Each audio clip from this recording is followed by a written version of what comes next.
Hello everyone, Ram Ram সকলকে।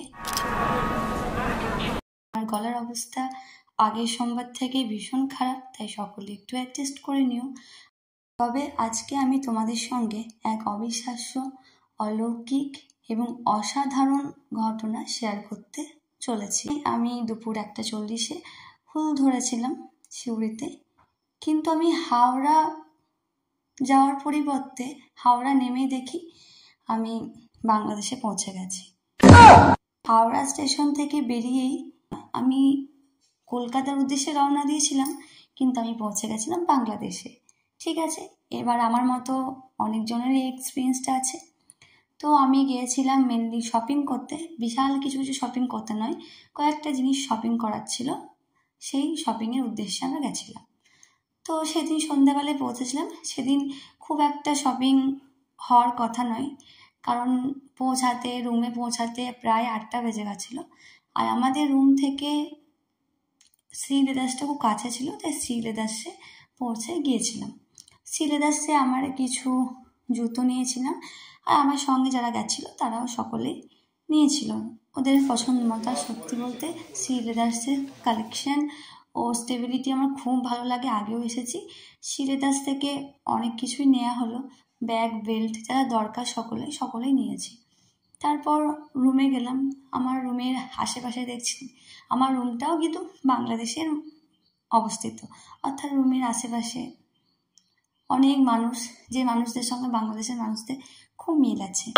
যাই হোক, আর আমাদের প্রথমেই যাওয়ার কথা ছিল আদি ঢাকেশ্বরী বস্ত্রালয়ে শাড়ির উদ্দেশ্যে। তো আমাদের রুম থেকে, অর্থাৎ আমরা যেখানে স্টে করেছিলাম সেখান থেকে ওই জায়গাটা অনেক দূর। সত্যি বলছে আমি এত অ্যাড্রেস জানি না। আমি কলকাতা হয়তো গুনে 2বার কি 3বার গিয়েছি।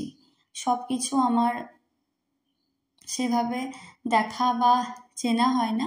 কয়েকটা জায়গা আমি খুব ভালো করে চিনি, এবার হয়তো আরও ভালো করে চিনে ফেলেছি। তবে একটা জিনিস লক্ষ্য করে আমি সন্তুষ্ট হয়েছি। আমার মনে হতো যে আমাদের সিউড়িতেই কিছু নেই, রাস্তাঘাট বা আমাদের সিউড়ি হয়তো অপরিষ্কার, ড্রেনের গন্ধ। কিন্তু বিশ্বাস করো, আমাদের সিউড়ির থেকে এখানে রাস্তার পাশে ড্রেনের গন্ধ আরও বেশি।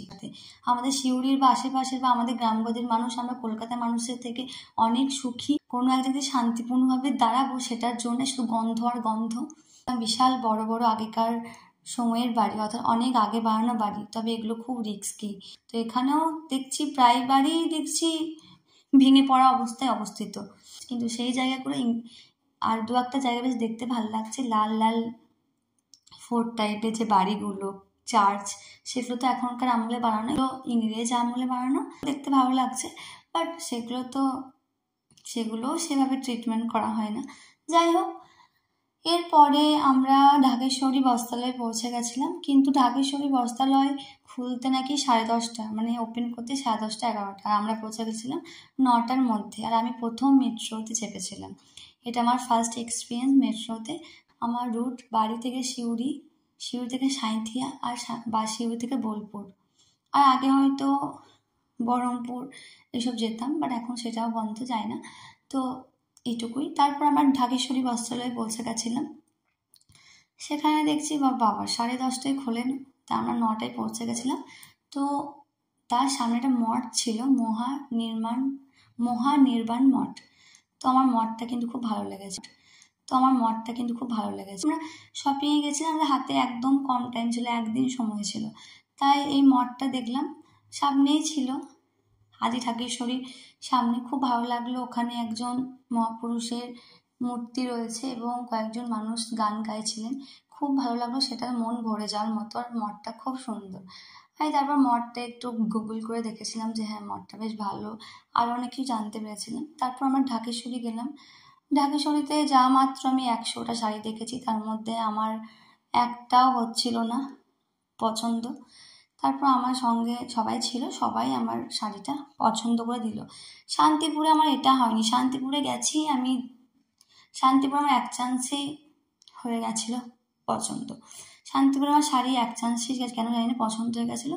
এখানে আমার হচ্ছিল না, মানে আমার কালার কম্বিনেশনগুলো একদম পছন্দই হচ্ছিল না। আসলে আমি একটু খুঁতখুঁতে তো আছি, সেটা আমি জানি।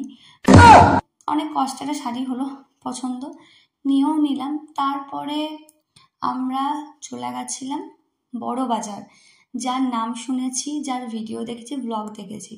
তোমাদের সবাইকে বলে দিই, তোমরা যে ব্লগ দেখো না যে 3,000 টাকায় সেট পাবেন, 5,000 টাকায় সেট পাবেন, বিশ্বাস করুন ওগুলো সব ফেক। শান্তিপুরও আমরা দেখেছি যে 100 টাকায় শাড়ি, এই 50 টাকায় এই পাবেন, সব ফেক, এগুলো সব বিজনেস। আর বড় বাজারেও তাই। তবে আমরা যে স্টোরটায় গেছিলাম, মৌলানা স্টোরে, তো ওখানে বেশ লেহেঙ্গাগুলো খুব ভালো ছিল, খুবই ভালো ছিল। আর আমার মনে হয় ওখান থেকে সব লেহেঙ্গা নিয়ে আমাদের সিউড়িতে বিজনেস করে। লেহেঙ্গা শেরওয়ানি ভালোই ছিল, তবে হ্যাঁ তোমাকে দাম করতে হবে, তোমাকে ঠকলে হবে না। তো আমরা এখানে অনেক কিছু নিয়েছিলাম। তো এবার বলি, এখানেই ঢুকে আমার ফিল হয়েছিল যে আমি বাংলাদেশে পৌঁছে গেছি। এটা কোনো মতেই আমাদের ভারতবর্ষ হতে পারে না, বাংলা তো হতেই পারে না, শুধু এই জায়গা নয় পুরো জায়গাটা। আর আমার খুব বিরক্ত লাগছে, একটা বিচ্ছিরি গন্ধ যেটা নাকে ঢুকছিল, আর সত্যি একদম ভালো লাগছিল না। তবে এখানকার যারা স্টোরের ওনার, তাদের ব্যবহার খারাপ নয়, আর খারাপ কেনই বা হবে, ওরা কেনই বা খারাপ করবে, তাই না? এখানে ড্রাই ফ্রুটস খুব ভালো, কিন্তু আমার না অরুচি লাগছিল, সরি। দুপুরে একটা হোটেলে খেয়েছিলাম, সেখানে খাবার খুব ভালো ছিল, সত্যি কথা বলে দিই, নামটা ঠিক মনে পড়ছে না, তবে খাবার খুব ভালো ছিল। তারপর রেস্ট করে সকালে আমরা বেরিয়ে গিয়েছিলাম বাড়ির উদ্দেশ্যে। তো সেদিন দেখি যে হাওড়া স্টেশনে খুব ভিড়। কিসের ভিড় বলতো? রবিবার ছিল, সোমবার ছিল মহাদেবের মাথায় জল, তো অনেক অনেক ভক্ত দেখলাম, অনেক মেয়ে। আমারও খুব ইচ্ছা করে, কিন্তু সম্ভব হয়ে ওঠেনি। শাওড়াফুলিতে জল নেবেন, তারপর তারকেশ্বর যাবেন, এই দেখে একটু মনটা শান্তি পেল যে না, এটা আমাদের পশ্চিমবঙ্গ, বাংলাদেশ নয়। তো তোমরা ভালো থেকো।